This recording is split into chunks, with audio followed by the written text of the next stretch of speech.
Pernah saya juga berjalan-jalan dengan seorang teman orang kaya, naik mobil lalu di dekat sawah, orang-orang bekerja sawah. Ketika itu hari kira-kira pukul 12.30 hari, saya melihat bagaimana sesudah membajak sawahnya, orang yang punya sawah tadi makan, dibawakan oleh istrinya dari kampung di dalam besek nasi yang akan dimakan oleh suaminya, dimakan oleh suaminya itu. Sehingga kawan saya yang punya mobil tadi menjadi dalam hatinya itu seakan-akan iri. Saya yang tinggal di gedung besar, di rumah besar, mempunyai mobil beginian, tidak merasa enak makan seperti itu, katanya. Coba Tuhan, berapa nikmat Allah. Maka itu kita kembali kepada pangkal kaji tadi. Wa in syakartum la azidannakum. Apa nikmat yang telah diberikan oleh Allah Ta'ala, syukurilah. Apabila itu engkau syukuri, badanmu sehat, hatimu senang, dadamu lapang, dalam hal itu insya-Allah Tuhan memberikan lagi tambahan nikmat itu. Wala in kafartum, tetapi jikalau engkau lupakan nikmat itu, itu namanya sama dengan kafir. Melupakan nikmat itu sama kafir. Sebab kafir itu ada namanya kafir inad, kafir juhud, kafir nikmat. Kafir inad artinya keras kepala. Kafir juhud, ingkar, tak mau percaya. Kafir nikmat, nikmat Tuhan telah datang, lupa nikmat itu.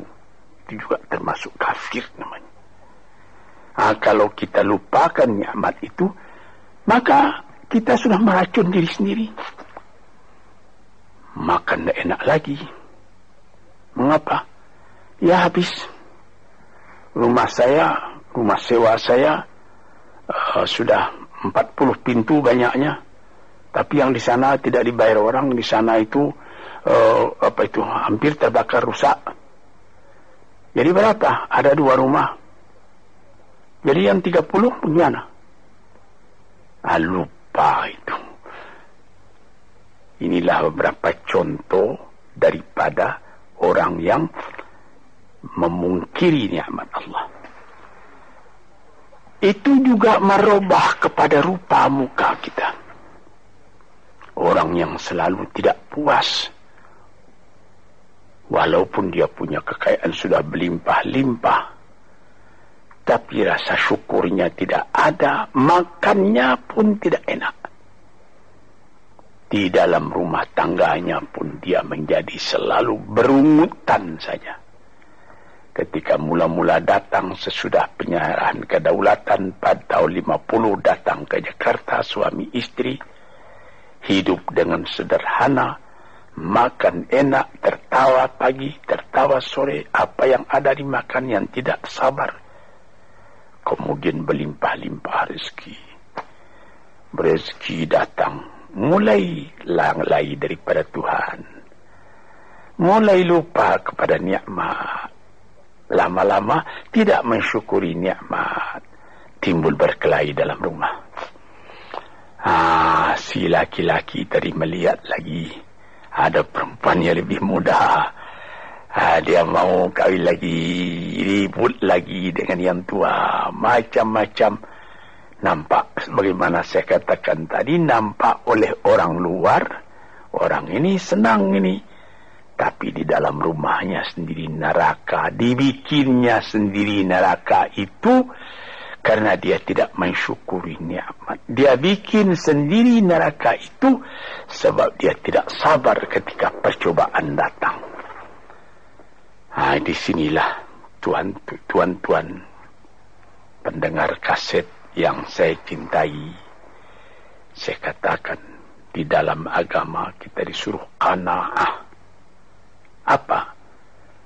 Menyambut dengan kedua belah tangan nikmat yang diberikan Allah, kecil atau besar. Yang penting nilainya. Nilai nikmat itu ialah apabila kita terima dengan syukur. Dan kalau percobaan datang, kita tabahkan hati, kita sabar. Percobaan itu banyak, harta, berniaga rugi, istri atau anak yang dicintai mati misalnya, dan lain-lain sebagainya. Kita sabar menerima itu, kita tabah menerimanya, sehingga kita tidak goyang. Ketika nikmat datang, kita syukur, jadi kita tidak sombong. Ketika percobaan datang, kita sabar, jadi kita tidak bingung. Kita punya hidup selalu tenang.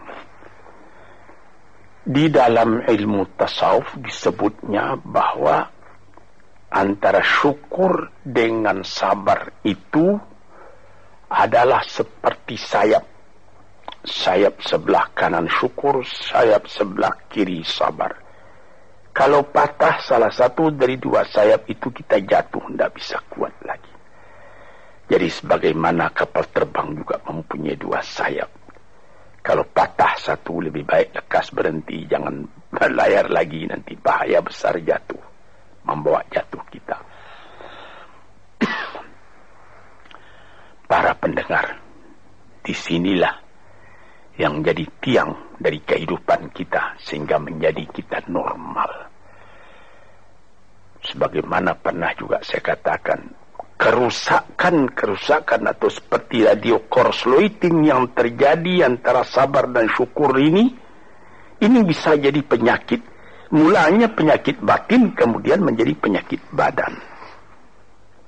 Ada orang, itu saya pernah mengatakan tempoh hari ini dalam salah satu kuliah di kaset ini, psikosomatik.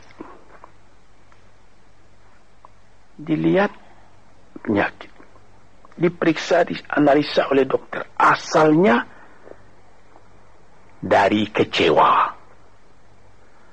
Ada orang, anaknya menyakitkan hatinya, karena anak itu juga jadi fitnah dalam kehidupan. Diharap akan begini, rupanya jadi begitu. Diharap akan taat, rupanya maksiat. Lama-lama dipendam penyakit itu dalam hati, berubah kepada badan sendiri. Kadang-kadang sakit jantung, kadang-kadang eksim, kadang-kadang kudis. Ajaib. Rupanya perjalanan darah diganggu oleh tekanan jiwa. Tekanan jiwa mengganggu tekanan jantung mengganggu tekanan darah menjadikan penyakit basil pada badan.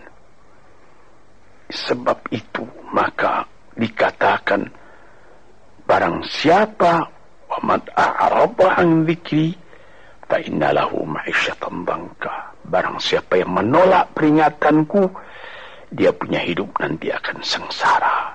Sengsara jadi penyakit. Fi qulubihim maradun fazadahumullahu marada.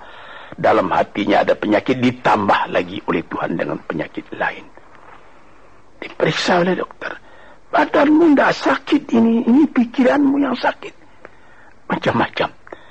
Disinilah saudara-saudara yang terhormat, maka syukur itu adalah satu nikmat yang kita sendiri mengusahakan supaya terjadi pada diri kita sendiri. Dan gelisah itu adalah laknat yang kita tumbuhkan sendiri. Sebagaimana pepatah orang Melayu, makan hati berulam jantung. Hatinya sendiri dia makan, jantungnya sendiri diambil ulam, akhirnya kurus kering.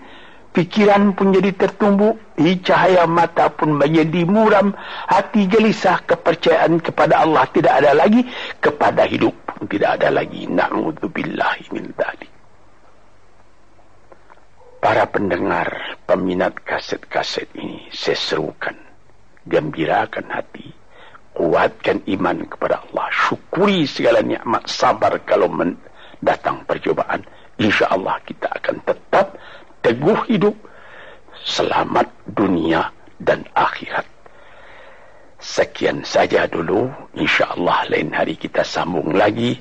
Assalamualaikum warahmatullahi wabarakatuh.